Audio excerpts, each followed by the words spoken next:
Hello everyone. હવે આપણે મેડિકલનું જે પેપર છે એમાં ત્રીજું યુનિટનું સ્ટાર્ટ કરીએ. તો કે ત્રીજા યુનિટની અંદર છે આપણું એપિડેમિયોલોજી. તો કે એમાં આપણે આગળ મૂવ ઓન થઈએ. તો એમાં ટોપિક છે આપણું that is the sub point that is the nosocomial infection. Clear? આપણે નોસ્કોમિયલ ઇન્ફેક્શનમાં કઈ કઈ વસ્તુ જોવાની છે? તો કે એના સોર્સ જોવાનું છે, કે કઈ કઈ જગ્યાએથી ઇન્ફેક્શન છે સ્પ્રેડ થાય છે, એનું ટ્રાન્સમિશન જોવાનું છે અને એનો કંટ્રોલ જોવાનું છે. ક્લિયર? તો ફર્સ્ટ ઓફ ઓલ જોઈએ આપણે વોટ ઇઝ અ નોસ્કોમિયલ ઇન્ફેક્શન. તો કે નોસ્કોમિયલ ઇન્ફેક્શન કોને કહેવાય? તો કે નોસ્કોમિયલ ઇન્ફેક્શન એટલે કે હોસ્પિટલ એક્વાયર્ડ ઇન્ફેક્શન, કે જે હોસ્પિટલ થ્રુ આપણને જે ઇન્ફેક્શન થાય છે, કોઈ બી પેશન્ટ છે કે જે હોસ્પિટલની અંદર ગયું છે એની અંદર જે ઇન્ફેક્શન હોસ્પિટલમાંથી જે ઇન્ફેક્શન પોતે કેરી કરીને લઈ આવે છે એને કહેશું આપણે નોસ્કોમિયલ ઇન્ફેક્શન.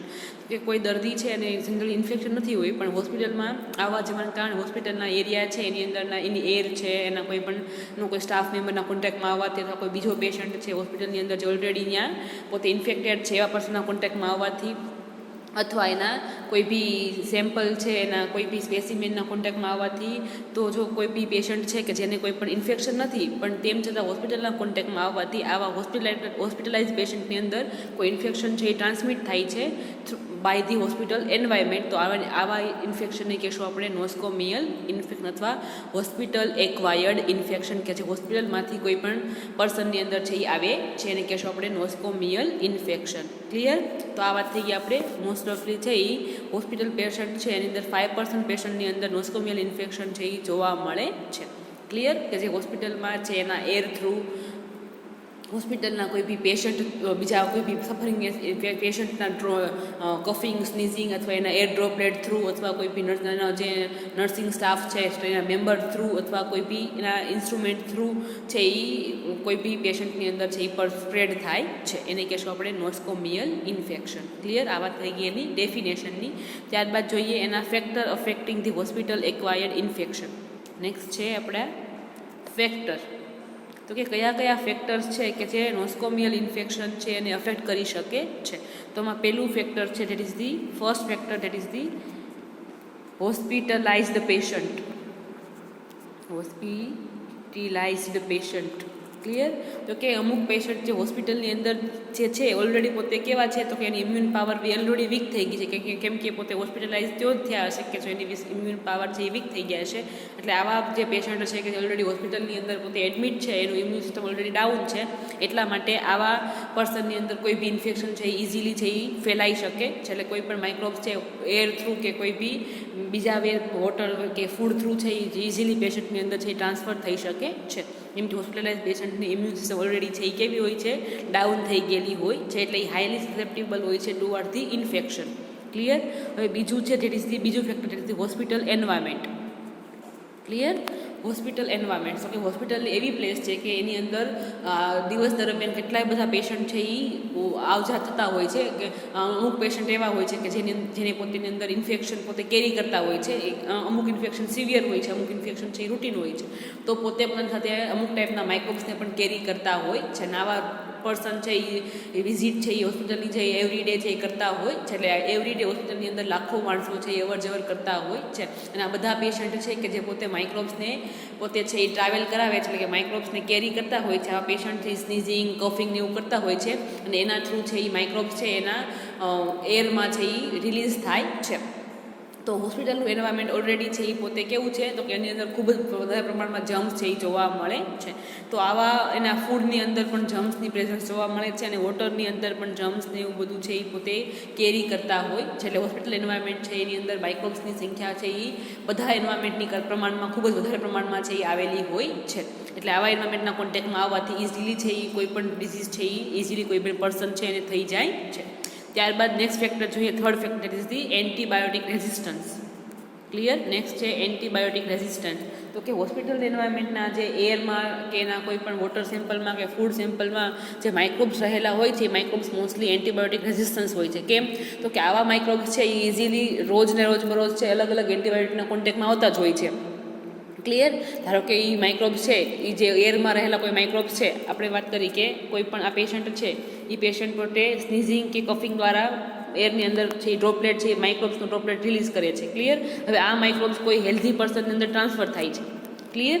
તો હવે આ જે પર્સન છે એ પોતે કોઈ એન્ટીબાયોટિક લેશે તો મોસ્ટલી આવું પર્સન છે, આવા જે માઇક્રોબ્સ છે કે હોસ્પિટલની અંદર જોવા મળે છે, એક પર્સનમાંથી બીજા પર્સનમાં ટ્રાન્સફર થતા હોય છે, એટલે એની ઉપર ઘણી બધી એન્ટીબાયોટિક છે એ અસર કરતી નથી, કેમ કે એ એન્ટીબાયોટિકના રૂટીન કોન્ટેક્ટમાં આવતા જ હોય છે.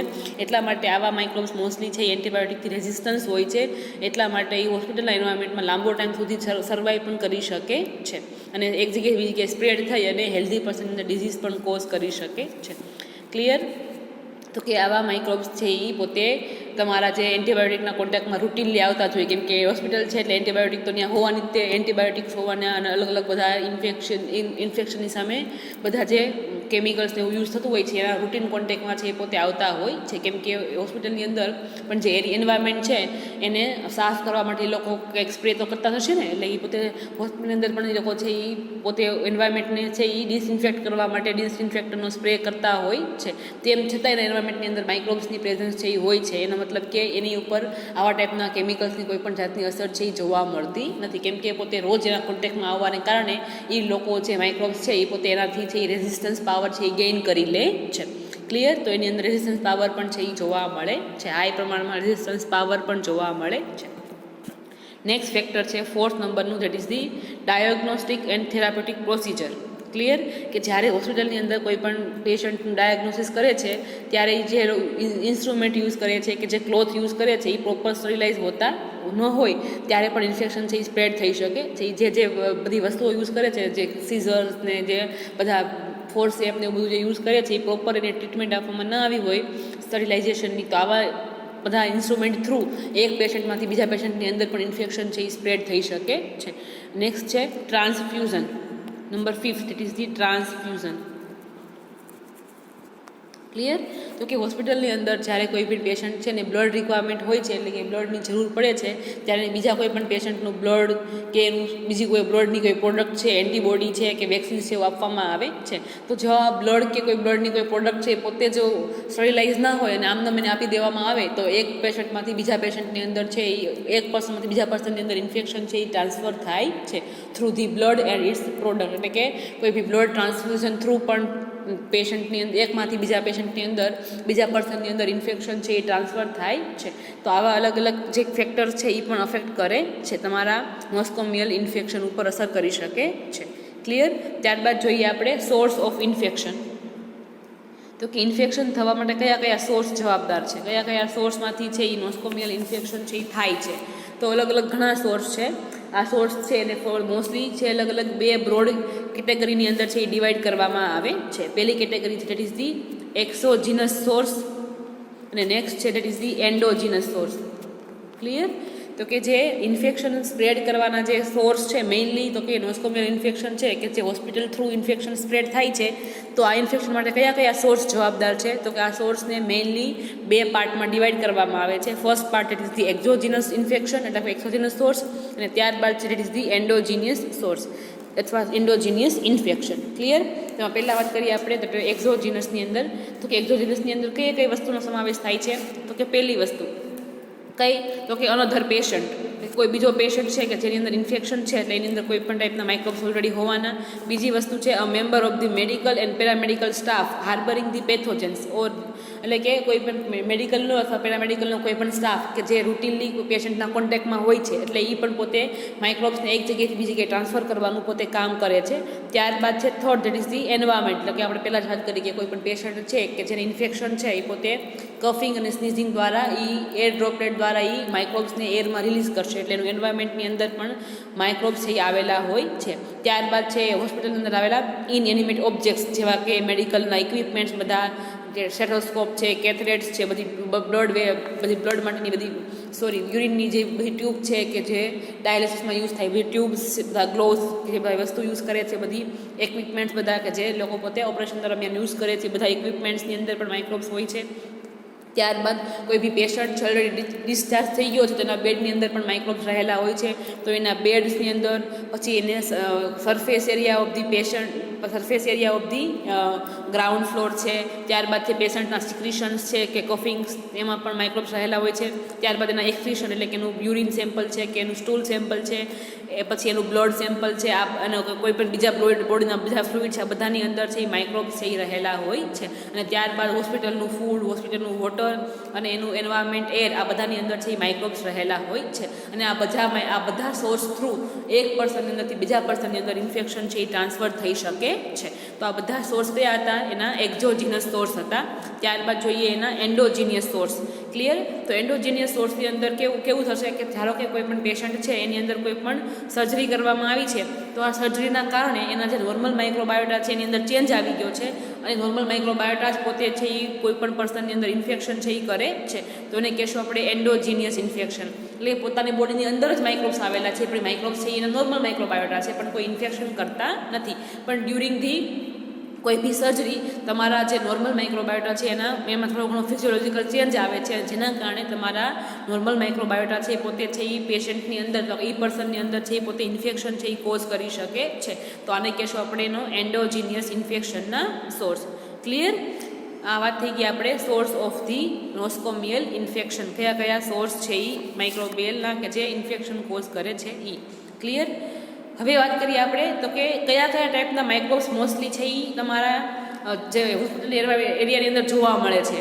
તો કે કયા એવા માઇક્રોબ્સ કે જે રૂટીનલી હોસ્પિટલ એરિયાની અંદર જોવા મળે છે. અમુક સ્પીસીસના માઇક્રોબ્સ છે એ રૂટીનલી જોવા મળે છે.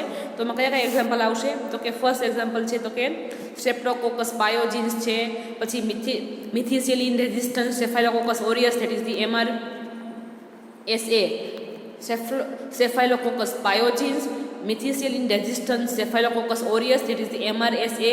ત્યારબાદ છે એસ્કેરિશિયા કોલાઈ. ત્યારબાદ છે ધેટ ઇઝ ધી એન્ટેરોબેક્ટરના સ્પીસીસના સેલ્સ, પછી ક્લેપ્સિલા સ્પીસીસના સેલ્સ.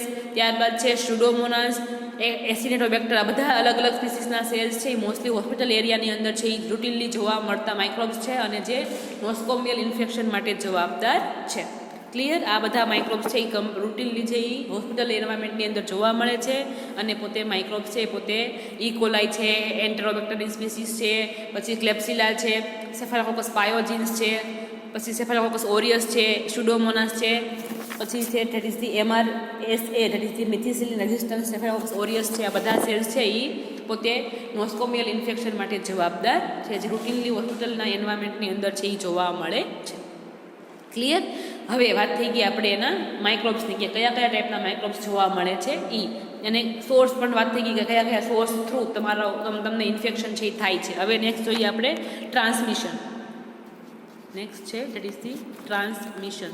તો કે નોસ્કોમિયલ ઇન્ફેક્શન છે એ એકમાંથી બીજા પર્સનમાં કઈ રીતે ટ્રાન્સફર થાય છે? તો કે પહેલું ટ્રાન્સમિશન છે એરબોર્ન ટ્રાન્સમિશન. ફર્સ્ટ છે એરબોર્ન ટ્રાન્સમિશન. આપણે પહેલાં જ વાત કરી કે એર થ્રુ કે કોઈ પણ પેશન્ટ છે કે જે જનરલી હોસ્પિટલના કોન્ટેક્ટમાં આવે છે, હોસ્પિટલમાં પોતે વિઝિટે આવે છે, ત્યારે પોતે સ્નીઝિંગ ને કફિંગ થ્રુ પોતાના માઇક્રોબ્સ છે એ પોતે એરમાં છે એ રિલીઝ કરે છે, અને આ માઇક્રોબ્સ એરની અંદર ડ્રોપલેટના ફોર્મમાં જોવા મળે છે, અને આ ડ્રોપલેટ ન્યુક્લિયાઈ બીજા કોઈ પણ હેલ્ધી પર્સનના કોન્ટેક્ટમાં આવવા, એના ઇન્હેલેશન દ્વારા એની બોડીમાં જવાથી એ હેલ્ધી પર્સનને પણ ઇન્ફેક્શન છે એ થાય છે. એટલે એર થ્રુ પણ માઇક્રોબ્સ છે એ એર થ્રુ પણ તમારા ઇન્ફેક્શન છે એ સ્પ્રેડ થાય છે. તો એર થ્રુ કયા ટાઈપના માઇક્રોબ્સ છે એ સ્પ્રેડ થાય છે? તો કે મેં એક્ઝામ્પલ આપ્યું છે અહીંયા તમને. માઇકોબેક્ટેરિયમ ટ્યુબરક્યુલોસિસ છે એ મોસ્ટલી એર થ્રુ ટ્રાન્સફર થાય છે. ત્યારબાદ છે એસ ઓરિયસ છે, સ્યુડોમોનાસ એરોજીનોસા છે, આ બધા ટાઈપના માઇક્રોબ્સ છે મોસ્ટલી એર થ્રુ ટ્રાન્સફર થાય છે, અને હેલ્ધી પર્સનની અંદર ઇન્ફેક્શન છે એ કોઝ કરે છે. આ એનો પહેલો ટ્રાન્સમિશનનો મોડ હતો કે એરબોર્ન ટ્રાન્સમિશન. નેક્સ્ટ ટ્રાન્સમિશનનો મોડ જોઈએ તો કે છે તે is transmission by direct contact. Clear? કોઈ પણ હોસ્પિટલની અંદર કોઈ પણ પેશન્ટ છે કે જે ઓલરેડી કોઈ પણ ઇન્ફેક્શનથી સફર થાય છે, તો એના કોન્ટેક્ટમાં જો કોઈ હેલ્ધી પર્સન આવશે તો ડાયરેક્ટ કોન્ટેક્ટ થ્રુ પણ હેલ્ધી પર્સનની અંદર ઇન્ફેક્શન છે એ ક્રિએટ થાય છે. તો હવે ડાયરેક્ટ કોન્ટેક્ટ થ્રુ કયા માઇક્રોબ્સ ટ્રાન્સફર થાય છે? તો કે એસ ઓરિયસ છે, પછી સાલ્મોનેલા એસ ઓરિયસ છે, પછી સ્યુડોમોનાસ એરોજીનોસા છે, પછી પાયોજીન્સ છે. આ બધા ટાઈપના માઇક્રોબ છે મોસ્ટલી છે એ ડાયરેક્ટ કોન્ટેક્ટ થ્રુ છે એ એક જગ્યાએથી એટલે કે એક પેશન્ટમાંથી બીજા હેલ્ધી પર્સનની અંદર ટ્રાન્સફર થાય છે, અને ઇન્ફેક્શન છે એ કોઝ કરે છે. તો આ એનો ટ્રાન્સમિશનનો સેકન્ડ મોડ થઈ ગયો, that is the direct contact. Next mode જોઈએ આપણે થર્ડ મોડ ટ્રાન્સમિશનનો, that is the transmission by oral route. Clear. Transmission by oral route એટલે કે અમુક માઇક્રોબ્સ છે એ ઓરલ રૂટ થ્રુ પણ ટ્રાન્સફર થાય છે. ક્લિયર. એટલે કે કોઈ પણ પેશન્ટ છે એ પોતે છે એ જે ફૂડ ને એવું બધું ગેઇન કરે છે હોસ્પિટલની અંદરના ફૂડ ને એવું ગેઇન કરવાથી એ ફૂડ થ્રુ એટલે કે ઓરલી પણ એની અંદર માઇક્રોબ્સ છે એ ટ્રાન્સફર થાય છે. તો કયા ટાઈપના માઇક્રોબ્સ છે એ ઓરલી ટ્રાન્સફર થાય છે? તો કે સ્યુડોમોનાસ એરોજીનોસા છે, એસ્કેરેશિયા ક્લોલાઈ છે, પછી એસ્કેરેશિયા કોલાઈ છે, પછી ક્લેપ્સિલા સ્પીસીસના સેલ્સ છે. આ બધા સેલ્સ છે એ oral route through by food કોઈ પણ હેલ્ધી પર્સનની અંદર ટ્રાન્સફર થાય છે અને ઇન્ફેક્શન છે એ કોઝ કરે છે. નેક્સ્ટ છે એનો ટ્રાન્સમિશનનો mode, that is the transmission by the parenteral route. Clear. ROUTE. તો કે પેરેન્ટલ રૂટ દ્વારા પણ છે એ ઇન્ફેક્શન છે એ ટ્રાન્સફર થાય છે. કઈ રીતે આપણે જોઈએ તો કે હવે જોયું આપણે તો કે ટ્રાન્સમિશન છે એનો 4th નંબરનો રૂટ જોયો, ટ્રાન્સમિશન બાય પેરેન્ટલ રૂટ. તો કે જ્યારે તમારું કોઈ પણ પર્સન છે, કોઈ પણ પેશન્ટ છે કે એને બ્લડની જરૂર છે કે કોઈ બીજા બ્લડ પ્રોડક્ટની જરૂર છે, ત્યારે આ બ્લડ છે પહેલાં એને આપણે સ્ક્રીન કરતા નથી કે ભાઈ બ્લડની અંદર કોઈ પેથોજન્સની પ્રેઝન્સ છે કે નહીં. આમને બીજા પર્સનને આપણે ચડાવી દઈએ છીએ તો આ પર્સનની અંદર બ્લડ થ્રુ પણ છે એ માઇક્રોબ્સ એ ટ્રાન્સફર થાય છે. તો આ 4th વે છે transfer by the parenteral route. Mostly hepatitis B, C, HIV એ બધા જે વાયરસ છે એ મોસ્ટલી બ્લડ થ્રુ એકમાંથી બીજાની અંદર છે એ ટ્રાન્સફર થાય છે અને બીજા હેલ્ધી પર્સનની અંદર પણ ઇન્ફેક્શન છે એ કોઝ કરી શકે છે.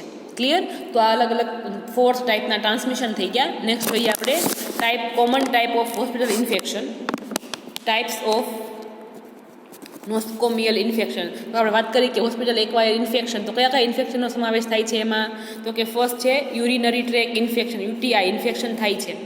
કે મોસ્ટલી જે યુરિનરી ટ્રેક ઇન્ફેક્શન છે મોસ્ટલી 40 to 45% જે ઇન્ફેક્શન છે એમાં યુરિનરી ટ્રેક ઇન્ફેક્શનનો સમાવેશ થાય છે અને મોસ્ટલી હોસ્પિટલના જે માઇક્રોબ્સ છે એના થ્રુ UTI ઇન્ફેક્શન છે એ હેલ્ધી પર્સનની અંદર છે એ થાય છે. અને એના કોના દ્વારા થાય તો કે એસ્કેરેશિયા કોલાઈ છે, ગ્રામ નેગેટિવ બેસિલાઇસ છે, એન્ટેરોકોકાઈ છે, કેન્ડિડા છે. આ બધા સ્પીસીસ દ્વારા UTI ઇન્ફેક્શન છે એ હોસ્પિટલ એન્વાયરમેન્ટ થ્રુ છે એકમાંથી બીજા પર્સનની અંદર છે એ થાય છે. ત્યારબાદ બીજું શું છે તો કે નેક્સ્ટ ડિઝીઝ છે નોસકોમિયલ ન્યુમોનિયા. 50 to 20% ચાન્સ છે કે ન્યુમોનિયા થઈ શકે. ક્લિયર. કે હોસ્પિટલ એન્વાયરમેન્ટ એક્વાયર ડિઝીઝ છે એમાં ન્યુમોનિયા પણ આવી જાય છે. તો કે કોઈ એક પર્સનમાંથી બીજા પર્સનની અંદર ન્યુમોનિયા પણ હોસ્પિટલ એક્વાયર્ડ ડિઝીઝ છે કે જે ટ્રાન્સફર થાય છે. અને કોના દ્વારા થાય છે તો કે સ્યુડોમોનાસ એરોજીનોસા છે, પછી એસ્નિરોબેક્ટરની સ્પીસીસ છે આના થ્રુ છે એ ન્યુમોનિયા છે એ ન્યુમોનિયા ડિઝીઝ છે એ કોઝ થાય છે. ત્યારબાદ છે તો કે હિમોફિલસના સ્પીસીસના સેલ્સ છે, એસોરિયસ છે, સ્યુડોમોનાસ એરોજીનોસા છે, એન્ટેરોબેક્ટરના સેલ્સ છે, પછી છે પછી ન્યુમોનિયા. આ બધા સ્ટેફાઇલોકોકસ ન્યુમોની આ બધા સેલ્સ દ્વારા છે એ ન્યુમોનિયા છે એ ડિઝીઝ છે એ હોસ્પિટલમાં કોઈ પણ હેલ્ધી પર્સન જ્યારે વિઝિટ કરે છે ત્યારે એની અંદર ટ્રાન્સફર થાય છે. ક્લિયર. અને ત્યારબાદ છે સર્જિકલ વાઉન્ડ ઇન્ફેક્શન. 3rd ટાઈપનું ઇન્ફેક્શન કયું આવશે નોસકોમિયલ ઇન્ફેક્શનની અંદર? તો કે સર્જિકલ વાઉન્ડ ઇન્ફેક્શન. તો કે 30% ચાન્સ તમારા વાઉન્ડ ઇન્ફેક્શન થવાના છે કે તમે જ્યારે હોસ્પિટલની અંદર વિઝિટ કરો છો ત્યારે, જેની અંદર તમને વાઉન્ડ એટલે કે બોઇલ્સ ને એવું બધું છે એ ફોર્મ થાય છે. કોના દ્વારા થાય છે તો કે મોસ્ટલી છે એ તમારા ગ્રામ નેગેટિવ બેસિલાઇસના સેલ્સ દ્વારા, પછી MRSA એટલે કે મિથિસિન રેઝિસ્ટન્ટ એસોરિયસના સેલ્સ દ્વારા તમને વાઉન્ડ ઇન્ફેક્શન છે એ હેલ્ધી પર્સનની અંદર છે એ through the hospital environment through તમારા બોડીની અંદર છે એ જોવા મળે છે. કે જેની અંદર તમને લોકલાઇઝ કોઈ પણ જગ્યાએ પેઇન થાય છે, લોકલાઇઝ એરિયામાં પ્લેન થાય છે, રેડનેસ આવી જાય છે અને ત્યાં તમને કોઈ પણ પાણી ટાઈપનું અથવા કોઈ યલોઇશ જેવું લિક્વિડનું સિક્રેશન થાય છે અને એ ભાગ્ય જગ્યાએ ઇન્ફ્લામેશન જોવા મળે છે. એટલે કે બોઇલ્સ, એબ્સકસ ને એવું બધું છે એ જોવા મળે છે. આવું બધું છે એ નોસકોમિયલ ઇન્ફેક્શનની અંદર આવી બધી અલગ અલગ ટાઈપના UTI ઇન્ફેક્શન આવી જાય, ન્યુમોનિયા છે અને વાઉન્ડ ઇન્ફેક્શન, અલગ અલગ ટાઈપના ઇન્ફેક્શન છે એ તમને થાય છે. ક્લિયર. હવે આપણે આગળ જોઈએ તો કે ડાયગ્નોસિસ સ્ટેપ. કે નોસકોમિયલ ઇન્ફેક્શન છે એનો તમે પ્રેઝન્સ ચેક કઈ રીતે કરો છો, ડાયગ્નોસ કઈ રીતે કરો છો? તો કે તમે એને microscopy through, cultural method through કે કોઈ બી તમારું જે છે ફાજ ટાઈપિંગ છે, પછી બેક્ટેરિયોસિન ટાઈપિંગ છે અથવા મોલેક્યુલ ટાઈપિંગ થ્રુ તમે એની પ્રેઝન્સ છે એ કોઈ પણ પર્સનની અંદર ચેકઆઉટ કરી શકો છો. અને ચેકઆઉટ કર્યા પછી તમને આઈડિયા આવશે ને કે ભાઈ કયા ટાઈપના માઇક્રોબ્સ પેશન્ટમાં જોવા મળે છે. તમે એને અકોર્ડિંગ કોઈ એન્ટીબાયોટિક સજેસ્ટ કરો છો. તમે રેન્ડમલી કોઈ પણ એન્ટીબાયોટિક છે આપી દેશો નહીં. પહેલાં જોશો કે ભાઈ કોઈ પેશન્ટ છે એની અંદર ઇન્ફેક્શન થયું છે તો ઇન્ફેક્શન કોના દ્વારા થયું છે, તો આપણે પહેલાં એ સ્પીસીસ છે એને આઈડેન્ટિફાઈ કરવી પડશે. તો એને કહેશું આપણે ડાયગ્નોઝ કરવું. તો કે કયા ટાઈપની માઇક્રોબ્સથી તમારું ઇન્ફેક્શન થયું છે એને કહેશું આપણે ડાયગ્નોઝ કરવું, એટલે કે આપણે ડિટેક્ટ કરવું. To detect the kind of microbes present on the infection. Clear? તો આપણે એને કહેશું ડાયગ્નોઝ કરવું. તો આપણે શું કરશું? તો કે માઇક્રોસ્કોપી એટલે કે સ્પેસિમેન લઈ અને માઇક્રોસ્કોપી થ્રુ આપણે જોશું કે ભાઈ કયા ટાઈપના માઇક્રોબ્સ જોવા મળે છે, અથવા એનું કલ્ચર કરશું. આપણે કોઈ પણ મીડિયાની અંદર કલ્ચર થ્રુ જોશું કે ભાઈ કયા ટાઈપના માઇક્રોબ્સની પ્રેઝન્સ છે એ સ્પેસિમેનમાં છે. એને અકોર્ડિંગ આપણે એનું ટ્રીટમેન્ટને એવું આગળ ફર્ધર કરીશું. એટલે માઇક્રોસ્કોપી થ્રુ, કોઈ બી કલ્ચરલ મેથડ થ્રુ, અથવા કોઈ પણ આપણે ટાઈપિંગ એટલે કે ફાસ્ટ ટાઈપિંગ થ્રુ, અથવા બેક્ટેરિયોસિન ટાઈપિંગ, અથવા કોઈ પણ મોલેક્યુલર ટાઈપિંગ થ્રુ આપણે એની પ્રેઝન્સ નોટિસ કરશું, ચેક કરશું કે કયા ટાઈપના માઇક્રોબ્સ જોવા મળે છે, અને એને અકોર્ડિંગ આપણે ફર્ધર એને ટ્રીટમેન્ટ છે એ પ્રોવાઈડ કરીએ છીએ. ક્લિયર? તો આ તો એનું ડાયગ્નોસિસ સ્ટેપ. અને ત્યારબાદ જોઈએ આપણે ફર્ધર નેક્સ્ટ જોઈએ એનું control, prevention and control. Prevention and control of the hospital acquired અથવા નોનફોમિયલ ઇન્ફેક્શન. તો કે ક્લિયર? તો કે કંટ્રોલ સ્ટેપમાં આપણે શું જોશું? પ્રિવેન્શન અને કંટ્રોલ આપણે તો કે મોસ્ટલી નોનફોમિયલ ઇન્ફેક્શન છે તમે એને ક્યોર કરી શકો છો, પ્રિવેન્ટ કરી શકો છો, એટલા બધા ડેન્જરસ હોતા નથી. હવે આપણે પહેલાં જ વાત કરી કે હોસ્પિટલ એક્વાયર્ડ ઇન્ફેક્શન છે એમાં તમને યુટીઆઈ ઇન્ફેક્શન થઈ શકે, અથવા તો ન્યુમોનિયા થઈ શકે, અથવા તો સર્જિકલ વાઉન્ડ ને એવું છે આવું ઇઝીલી છે એ સિમ્ટમ્સ છે આવા ડિઝીઝ છે એ તમને થઈ શકે છે. તો યુટીઆઈ ઇન્ફેક્શન છે તમારે એને ક્યોર કરવા માટે શું ધ્યાનમાં રાખવાની જરૂર છે? તો કે તમે જે યુરિન ડાયાલિસિસ કરો છો, એમાં જે કેથરેટ્સ બધી યુઝ કરો છો, બધી વેન્સ યુઝ કરો છો, તમારે એને પ્રોપર ટ્રીટમેન્ટ આપીને પછી તમારે યુઝ કરવાની છે. અને આફ્ટર તમારું કોઈ પણ પેશન્ટ છે એમાં ડાયાલિસિસ થઈ જાય પણ તમારી બધી કેથરેટ્સ ને બધી ટ્યુબ છે તમારે પ્રોપર જગ્યાએ છે એ ડિસ્કાર્ડ કરવાની છે. નેક્સ્ટ શું કરવાનું છે? તો કે આ બધી ટેકનિક છે તમારે એસેપ્ટિક કન્ડિશનની અંદર છે એ ફોલો કરવાની છે. ત્યારે તમારે વસ્તુનું ધ્યાન રાખવાનું છે કે તમે જ્યારે કોઈ પણ ટ્યુબ છે એવું કોઈ પણ પેશન્ટમાં ટ્રાન્સફર કરો છો, ઇન્જેક્ટ કરો છો, ત્યારે તમારે એસેપ્ટિક કન્ડિશન છે એ મેન્ટેન કરવાની છે. અધરવાઇઝ માઇક્રોબ છે એ બોડીમાં છે એ એન્ટર થઈ જાય છે. ક્લિયર? અને તમારે આ બધી ટ્યુબ છે આફ્ટર ડાયાલિસિસ આ બધી ટ્યુબની તમારે પ્રોપર છે ડિસ્કાર્ડ છે એ કરવાની છે, એટલે કે તમારે એ પણ ખૂબ ધ્યાન રાખવાનું છે. ત્યારબાદ બીજું શું ધ્યાન રાખવાનું છે? તો કે વાઉન્ડ ઇન્ફેક્શન એવું તમને થાય છે જ્યારે યુટીઆઈ ઇન્ફેક્શન સિવાય કયા ઇન્ફેક્શન થાય? તો કે વાઉન્ડ ઇન્ફેક્શન થાય છે ત્યારે તમારે શું ધ્યાન રાખવાનું છે? તો કે સર્જિકલ સાઇટ ઉપર તમે જે ઇન્સ્ટ્રુમેન્ટને એવું બધું યુઝ કરો છો, જે કેથરેટ, જે બધા સીઝર્સ ને એવું બધું તમારે એને પ્રોપર ટ્રીટમેન્ટ આપવાની છે, અને પછી તમારે એને પ્રોપર સાફ કરીને પછી તમારે બીજા પેશન્ટની અંદર છે યુઝ કરવાના છે. એક પેશન્ટમાં યુઝ કર્યો પણ ડાયરેક્ટ તમારે એને બીજા પેશન્ટમાં તમારે યુઝ કરવાનું નથી. તમારે આટલી બધી વસ્તુ છે એનું ધ્યાન રાખવાનું છે. આ તમારા પ્રિવેન્શન અને કંટ્રોલ માટેના સ્ટેપ છે કે જેમ બને એમ તમારે પ્રિકોશન છે એ રાખવાના છે કે એક પેશન્ટને ચેક કર્યા પછી જે કોઈ બી વસ્તુ યુઝ કરો છો કોઈ બી એ તમારે એને પહેલાં પ્રોપર ટ્રીટમેન્ટ આપવાની છે, અને પછી તમારે બીજા પર્સનની અંદર પછી વસ્તુ તમે યુઝ કરી શકો છો. ક્લિયર? તો આ એના પ્રિવેન્શન અને કંટ્રોલ માટેના step. That's all about the hospital acquired અથવા નોસકોમિયલ ઇન્ફેક્શન. ક્લિયર? તો હવે આપણે આગળનો બીજો સબ પોઈન્ટ જોઈ લઈએ, આમાં જ કન્ટિન્યુ કરી લઈએ. That is the type of infectious disease. Next જોઈ લઈએ આપણે ટાઈપ્સ ઓફ ઇન્ફેક્શિયસ ડિઝીઝ.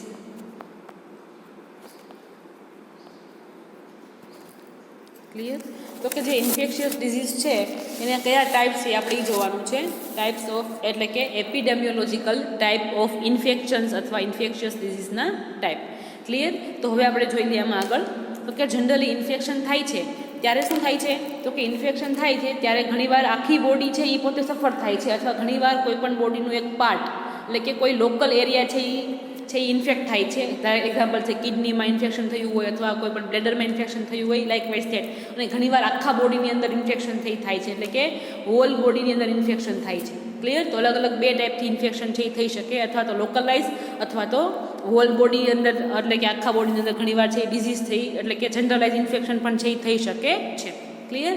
અને ઇન્ફેક્શન જ્યારે જનરલાઇઝ ઇન્ફેક્શન થાય છે ત્યારે શું થશે? તો કોઈ પણ માઇક્રોબ છે બોડીમાં એન્ટર થશે, અથવા બોડીમાં એન્ટર થઈ અને બ્લડ થ્રુ અથવા કોઈ પણ લિમ્ફ થ્રુ એ આખા બોડીમાં સર્ક્યુલેટ થશે. જેમ બ્લડ સર્ક્યુલેટ થશે એમ માઇક્રોબ પણ સર્ક્યુલેટ થશે, અને આખા બોડીની અંદર ઇન્ફેક્શન છે એ કરી શકે છે. તો જ્યારે હોલ બોડીની અંદર એટલે કે જનરલાઇઝ ટાઈપનું ઇન્ફેક્શન થશે ત્યારે બ્લડ થ્રુ પોતે સ્પ્રેડ થશે, અથવા તો કોઈ પણ ટિશ્યુ લિક્વિડ દ્વારા પણ પોતે સ્પ્રેડ થશે, એકમાંથી બીજા સેલમાં સ્પ્રેડ થશે અને આખી બોડીને અફેક્ટ છે એ કરી શકે છે.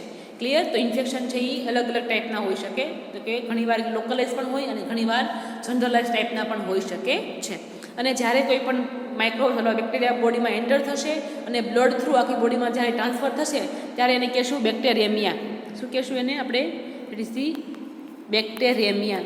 એટલે કે કોઈ પણ બેક્ટેરિયા બ્લડમાં એન્ટર થાય છે અને બ્લડમાં એન્ટર થયા પછી બ્લડ થ્રુ આખી બોડીની અંદર સર્ક્યુલેટ થાય છે, બ્લડ સ્ટ્રીમ થ્રુ, એને કહેશું આપણે bacteraemia. Circulation of bacteria through the blood in the whole body.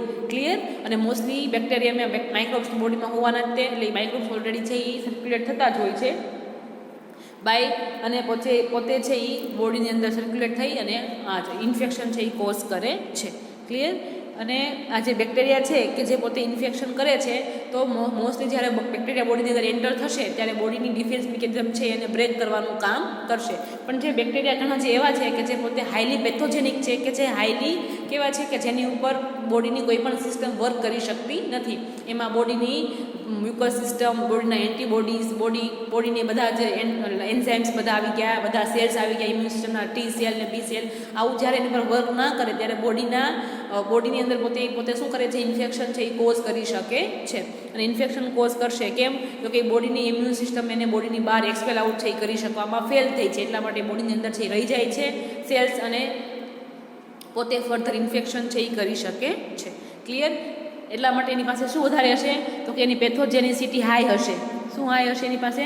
પેથોજેનિસિટી high હશે. એના કારણે પોતે છે એ બોડીના ડિફેન્સ મિકેનિઝમ દ્વારા જલ્દીથી બોડીની બહાર છે એક્સપેલ આઉટ થઈ શકતો નથી. એની પાસે હાઈ ટોક્સિક પાવર છે કે જેના કારણે બોડીની અંદર રહી જાય છે અને બોડીની અંદર ઇન્ફેક્શન છે એ કોઝ કરે છે. અને બોડીની અંદર સેપ્ટેસેમિયા છે, પાયેમિયા છે, આવી કન્ડિશન છે એ કોઝ કરે છે. સેપ્ટેસેમિયા એટલે કે એવી કન્ડિશન કે જ્યારે બ્લડની અંદર જ્યારે બેક્ટેરિયા આવી જશે ત્યારે પોતે છે એ બોડીની અંદર છે એ ફીવર ને એવું બધું છે એ કોઝ થાય છે, હાઈ ફીવર કોઝ થાય. એને કહેશું આપણે સેપ્ટેસેમિયા કન્ડિશન, કે બોડીની અંદર કોઈ પણ માઇક્રોબ્સ આવે છે અને એની પ્રોડક્ટના ટોક્સિન્સ થ્રુ બોડીનું જે ટેમ્પરેચર છે એ હાઈ થઈ જાય છે અને એને કહેશું આપણે સેપ્ટેસેમિયા. અને પાયેમિયા એટલે કે બોડીની અંદર માઇક્રોબ્સ એન્ટર થવાને કારણે બોડીની અંદર ઇન્ફ્લામેશન એવું બધું કોઝ થાય છે અને કિડની અને લીવર એવા બધા જે ઓર્ગન્સ છે એ ડેમેજ થાય છે અને કહેશું આપણે પાયેમિયા. એટલે કે જ્યારે કોઈ પણ બેક્ટેરિયા છે એ બોડીમાં એન્ટર થશે ત્યારે સેપ્ટેસેમિયા કે પાયેમિયા જેવી કન્ડિશન છે એ બોડીમાં કોઝ કરે છે. ક્લિયર? હવે આપણે વાત કરીએ કે એપિડેમિયોલોજીકલ ટાઈપ ઓફ ઇન્ફેક્શન વિશે. તો કે એમાં આપણે આગળ જોઈએ તો કે depending on the spread in the community, એટલે કે કોઈ પણ ડિઝીઝ છે, ધારો કે આ કમ્યુનિટી છે આખું વર્લ્ડ દોરે, તો કે એ તમારો ડિઝીઝ છે એ કોઈ પણ કમ્યુનિટીની અંદર, એટલે કે કોઈ નાના અમથા એરિયામાં સ્પ્રેડ છે કે આખા વર્લ્ડ વાઇડ સ્પ્રેડ થઈ ગયું, એને અકોર્ડિંગ છે ઇન્ફેક્શન્સ છે એના અલગ અલગ 4 ટાઈપ્સ છે એ પાડવામાં આવે છે. એમાં પહેલો ટાઈપ છે that is the endemic disease. First type that is the endemic. Endemic disease કોને કહેવાય? તો કે કોઈ પણ એરિયાની અંદર એ કોન્સ્ટન્ટલી થતો જ હોય.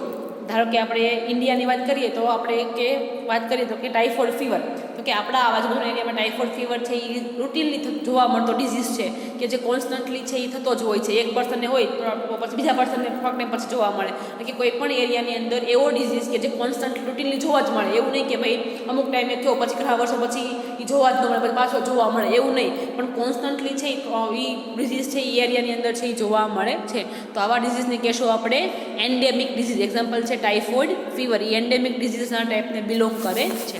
ત્યારબાદ જોઈએ second type that is the epidemic. Clear? Epidemic કોને કહેશું?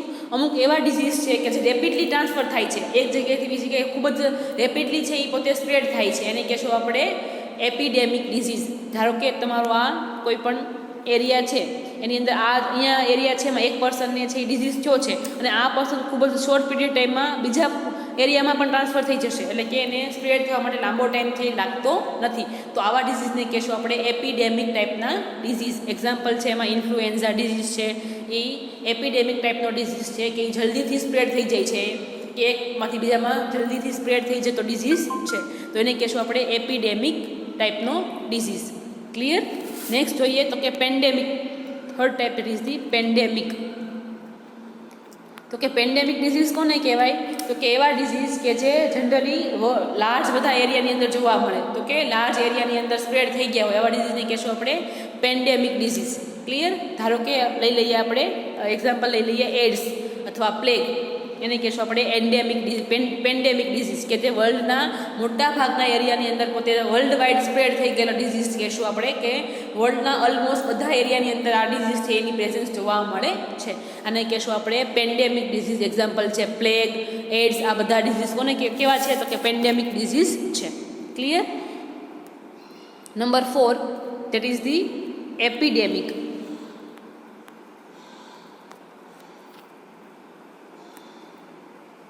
હવે એપિડેમિક ડિઝીઝ કોને કહેવાય? ક્લિયર? અને નંબર 4 છે that is the ટાઈપ, એને કહેશું આપણે that is the પ્રોસોડેમિક. ક્લિયર? પ્રોસોડેમિક ક્યારે કહેશું? કે જ્યારે કોઈ પણ એપિડેમિક ડિઝીઝ છે, આપણે વાત કરીએ કે ડિઝીઝ છે રેપિડલી છે, એપિડેમિક કોને કહેશું? એવા ડિઝીઝ કે જે રેપિડલી સ્પ્રેડ થાય છે. પણ અમુક ડિઝીઝ એવા છે કે જે રેપિડલી સ્પ્રેડ થાય છે, હ્યુમન ટુ હ્યુમન સ્પ્રેડ થાય છે, વોટરબોર્ન ડિઝીઝ એટલે કે વોટર થ્રુ સ્પ્રેડ થાય છે, અને ખૂબ જ લાર્જ એરિયાની અંદર છે એ પોતે સ્પ્રેડ થઈ જાય છે, અને ખૂબ જ મોટા આઉટબ્રેક છે એ શો કરે છે. ત્યારે આવા ડિઝીઝ છે એને આપણે કહેશું પ્રોસોડેમિક ડિઝીઝ. ક્લિયર? તો આ ટાઈપ થઈ ગયા આપણા કે ડિઝીઝ છે એને અલગ અલગ 4 ટાઈપની ગ્રુપની અંદર છે એ ડિવાઈડ કરવામાં આવે છે. કોના બેઝ ઉપર? તો કે કમ્યુનિટી અંદર છે એ ડિઝીઝ જોવા મળે છે. તો કે કમ્યુનિટીની અંદર કેટલા એરિયાની અંદર જોવા મળે છે, એનો સ્પ્રેડ કેવા ટાઈપનું છે, કમ્યુનિટીની અંદર આખા વર્લ્ડ વાઇડ જોવા મળે છે કે કોઈ સ્પેસિફિક એરિયાની અંદર જોવા મળે છે, એને અકોર્ડિંગ ડિઝીઝના 4 ટાઈપ પાડવામાં આવ્યા છે. મેન એને 4 ગ્રુપમાં ડિવાઈડ કરવામાં આવે છે. પહેલું ડિઝીઝનું ગ્રુપ છે એન્ડેમિક ડિઝીઝ, કે જેની અંદર ડિઝીઝ છે એ કોઈ પણ એરિયાની અંદર કોન્સ્ટન્ટલી જોવા જ મળે છે. આવા ડિઝીઝને કહેશું આપણે એન્ડેમિક ડિઝીઝ. એક્ઝામ્પલ છે ટાઇફોઇડ ફીવર. ત્યારબાદ એપિડેમિક ડિઝીઝ એટલે કે એવા ડિઝીઝ કે જે મોસ્ટલી છે એ ખૂબ જ સ્પીડથી સ્પ્રેડ થાય છે અને એકમાંથી બીજા કમ્યુનિટી એરિયામાં ઝડપથી છે એ પોતે સ્પ્રેડ થઈ જાય છે. એટલે કે એક પર્સનમાંથી બીજા પર્સનમાં અને એક એરિયામાંથી બીજા એરિયાની અંદર ઝડપથી ફેલાઈ જાય છે, એને કહેશું આપણે એપિડેમિક ડિઝીઝ. એક્ઝામ્પલ છે ઇન્ફ્લુએન્ઝા વાયરસ, ઇન્ફ્લુએન્ઝા ડિઝીઝ. ત્યારબાદ છે પેન્ડેમિક ડિઝીઝ. તો કે પેન્ડેમિક ડિઝીઝ કોને કહેશું? તો કે કોઈ પણ એપિડેમિક ડિઝીઝ છે એ વર્લ્ડ વાઇડ સ્પ્રેડ થઈ જાય અને આખા વર્લ્ડની અંદર મોસ્ટલી બધા જ એરિયાની અંદર જોવા મળતો હોય, તો આવા ડિઝીઝને કહેશું આપણે પેન્ડેમિક ડિઝીઝ. એક્ઝામ્પલ છે પ્લેગ અને એડ્સ. ત્યારબાદ ડિઝીઝનો 4th ટાઈપ ડિઝીઝ પ્રોસોડોમિક ડિઝીઝ. તો કે એવા ડિઝીઝ એપિડેમિક ક્લાસના એવા ડિઝીઝ કે જલ્દીથી સ્પ્રેડ થઈ જાય છે અને ખૂબ જ મોટા રેકોર્ડ્સ કરી નાખે છે. જનરલી ડિઝીઝ છે એ ધીમે ધીમે એકમાંથી બીજા એરિયાની અંદર સ્પ્રેડ થાય. અત્યારે તમે જોઈ શકો છો કે તમને કોરોનાનું વેલ નોન એક્ઝામ્પલ છે કે ખૂબ જ સ્પીડથી આખા વિશ્વની અંદર ઝડપથી છે એ ફેલાઈ રહ્યો છે. ક્લિયર? તો એ વોટરબોર્નથી પણ થઈ શકે, પર્સન ટુ પર્સનના કોન્ટેક્ટમાં આવવાથી પણ થાય છે અને ખૂબ જ રેપિડલી છે ઇન્ક્રીઝ થાય છે. તો આવા ટાઈપના ડિઝીઝને કહેશું આપણે પ્રોસોડેમિક ટાઈપના ડિઝીઝ. ક્લિયર? તો આ તમારા થઈ ગયા ડિઝીઝના ટાઈપ્સ. That's it.